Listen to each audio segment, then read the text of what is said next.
అన్ని రకాల అప్పులు కూడా లెక్కేసుకున్నా కూడా including payables to power generators అటువంటివి కూడా కలుపుకున్నా కూడా కేవలం 7,48,000 మాత్రమే ఉండడం వాస్తవం అయితే ఈ మాదిరిగా తప్పుడు లెక్కలు చెప్పడం ధర్మమేనా?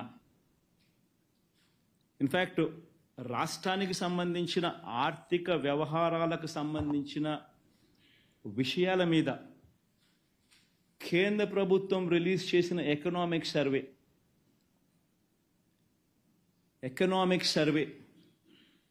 ఆంధ్ర రాష్ట్రానికి సంబంధించిన పారాగ్రాఫ్ ఒకసారి చూస్తే ఆంధ్ర రాష్ట్రాన్ని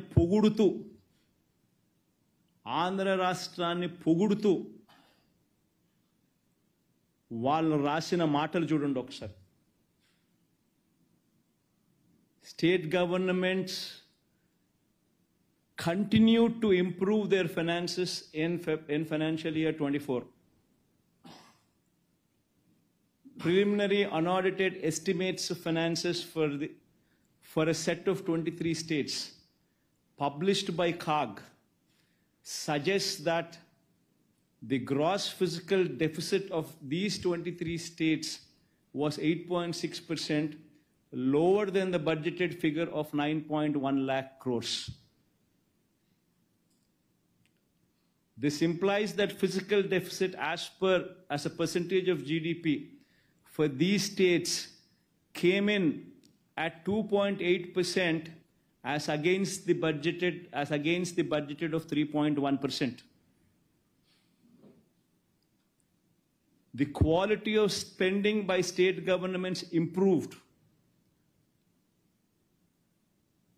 with state governments focusing on capex as well. The 23 major states are Andhra Pradesh, Arunachal Pradesh, and ఇట్లాంటివన్నీ రాసినారు. మనము కేటాయింపులు మనం బడ్జెట్లు మన ద్వారా మనకు ఇచ్చే అవకాశం FRBM ద్వారా మనకు అవకాశం ఉండి మనల్ని బారో చేసుకునే అవకాశం మనకి ఇచ్చిన దాన్ని కూడా ఇంకా తక్కువ తీసుకున్నాం ఇచ్చిన దానికన్నా కూడా.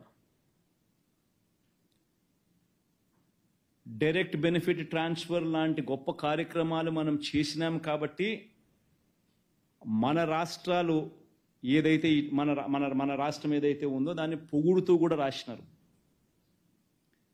క్వాలిటీ గురించి కూడా quality of spending by state governments improved అని కూడా కితాబ్ ఇచ్చినారు. ఒకసారి రాష్ట్రానికి సంబంధించిన మార్చ్ 2024 దాకా ఇది this is data from RBI, అంతే కదా కృష్ణ?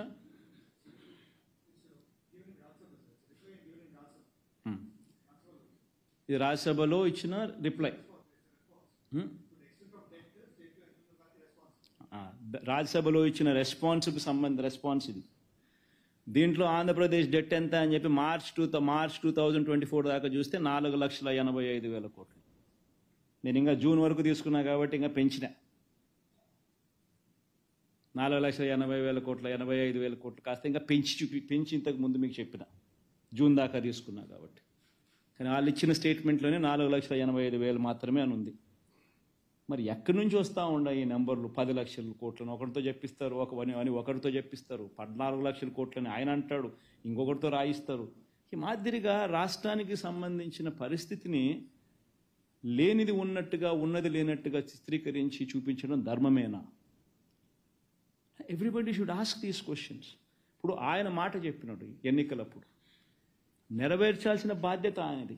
ఆ మాట నుంచి తప్పించుకోవాలని చెప్పి, ఆ ఇచ్చిన మాటను హామీలను తప్పించుకోవాలని చెప్పి ఒక పద్ధతి ప్రకారం అబద్ధాలను బిల్డప్ చేసుకుంటూ పోయి రాష్ట్రంలో లేని అప్పులు ఉన్నట్టుగా, రాష్ట్రం పరిస్థితి అధోగతిగా ఉన్నట్టుగా, రాష్ట్రం అన్యాయంగా జరిగిపోతా ఉన్నట్టుగా చిత్రీకరించడం ఎంత మటుకు ధర్మం, ఎంత మటుకు న్యాయం? అందరూ కూడా ఆలోచన చేయమని చెప్పి కోరుతా ఉన్నాం. ఇన్ఫ్యాక్ట్ 2000 కోవిడ్ సమయంలో మన రాష్ట్రంలో ఇన్ఫ్యాక్ట్ చంద్రబాబు నాయుడు టైంలో ఇప్పుడు కోవిడ్ లేదు. మనం కోవిడ్ సమయంలో ఉండి కూడా మన పర్ఫార్మెన్స్ ఇది. కోవిడ్ సమయంలో ఉన్నప్పటికీ కూడా మనం చంద్రబాబు నాయుడు గారి హయాంలో కన్నా మన హయాంలో ఇంకా తక్కువ డెట్స్ తీసుకున్నాం. కోవిడ్ సమయంలో ఒకసారి చూస్తే యూనియన్ గవర్నమెంట్కి వచ్చిన ట్యాక్స్ రెవెన్యూస్ కోవిడ్ సమయంలో తగ్గిన పరిస్థితులు కనిపిస్తూ ఉన్నాయి.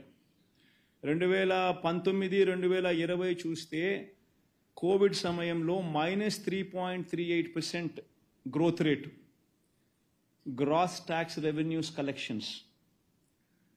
2020-21లో నెక్స్ట్ ఆ తర్వాత ఫాలోయింగ్ ఇయర్లో మళ్ళీ 20,27,104 కోట్లే.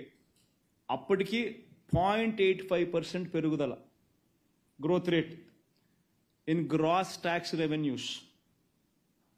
మామూలుగా చూస్తే చంద్రబాబు నాయుడు గారు అధికారంలో ఉన్నప్పుడు అధికారంలో ఉన్నప్పుడు కానీ జగన్మోహన్ రెడ్డి సంబంధించిన కోవిడ్ టైం తీసేస్తే మామూలుగా గ్రోత్ రేట్ అనేది ఖచ్చితంగా 18%, 17% ఆ రకంగా గ్రోత్ రేట్ ఉంటుంది గ్రాస్ ట్యాక్స్ రెవెన్యూస్ కలెక్టెడ్ అనేది.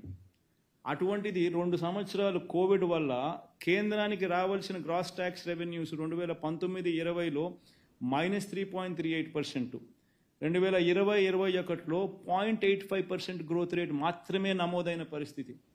అటువంటి పరిస్థితిలో దాని ఇంపాక్ట్ ఏమిటో తెలుసా? రాష్ట్రానికి వచ్చే డెవల్యూషన్స్ తగ్గుతాయి. రాష్ట్రానికి వచ్చే డెవల్యూషన్స్ చంద్రబాబు నాయుడు గారి హయాంలో రాష్ట్రానికి 3.72% షేర్ ఆఫ్ జిఎస్డిపి రాష్ట్రానికి వస్తే మన హయాంలో షేర్ ఆఫ్ డెవల్యూషన్స్ రాష్ట్రానికి వచ్చింది జిఎస్డిపిలో కంపేర్ చేస్తే కేవలం 2.92%.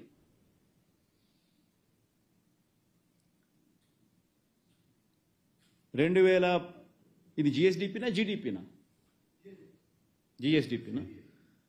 జిఎస్డిపిలో చంద్రబాబు నాయుడు గారి హయాంలో రాష్ట్రానికి వచ్చిన డెవల్యూషన్స్ 3.72% వస్తే మనకు కోవిడ్ రావడం వల్ల నష్టం జరిగి రాష్ట్రానికి రావాల్సిన డెవల్యూషన్స్ కూడా అంతకు ముందు 5 సంవత్సరాలు చంద్రబాబు నాయుడు గారి హయాంతో పోలిస్తే రాష్ట్రానికి వచ్చిన డెవల్యూషన్స్ కూడా జిఎస్డిపిలో 2.92% మాత్రమే వచ్చిన పరిస్థితులు తగ్గినాయి మన పర్సంటేజ్ చూస్తే.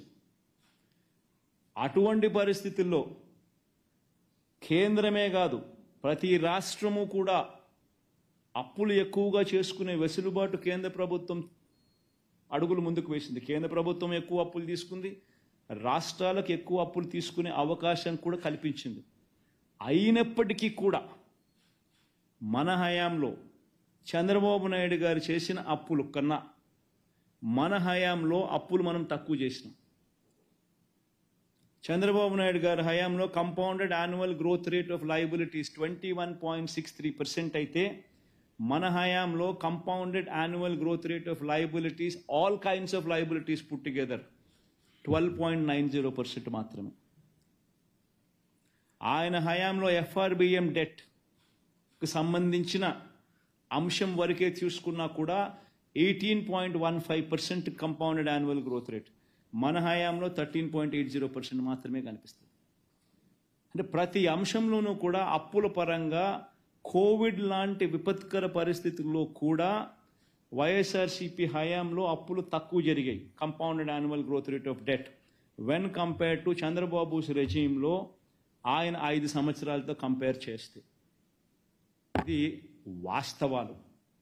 మిమ్మల్ని అందరినీ కూడా కోరేది ఒకటి, ఈ స్లైడ్ చూపించండి. ఈ గవర్నర్ గారికి కూడా నేను ఈ సందర్భంగా లెటర్ రాస్తున్నాను. అయ్యా గవర్నర్ గారు, మిమ్మల్ని కూడా చంద్రబాబు నాయుడు గారు మోసం చేసి మీతో కూడా అబద్ధాలు చెప్పించడం ధర్మమేనా? మీరు కూడా వాస్తవాలు తెలుసుకోకుండా ఈ మాదిరిగా అసెంబ్లీలో ప్రసంగించడం న్యాయమేనా అని కూడా గవర్నర్ గారిని కూడా లెటర్ రాస్తా ఉన్నాం. గవర్నర్ గారికి వాస్తవాలన్నీ కూడా క్రోడీకరించి ఆధారాలతో సహా పెడుతూ గవర్నర్ గారికి కూడా లేఖ రాసి చంద్రబాబు నాయుడు గారి ప్రభుత్వాన్ని, ఆర్థిక శాఖను తిట్టమని చెప్పి, మందలించమని చెప్పి, గవర్నర్ గారిని ఈ రకంగా రైడ్కి తీసుకొని పోవడం, గవర్నర్ గారి చేత కూడా ఈ మాదిరిగా అబద్ధాలు ప్రచారం చేయించడం కరెక్ట్ పద్ధతి కాదు అని చెప్పి గవర్నర్ గారికి కూడా లెటర్ రాస్తున్నాం ఇవన్నీ వాస్తవాలు పెట్టి.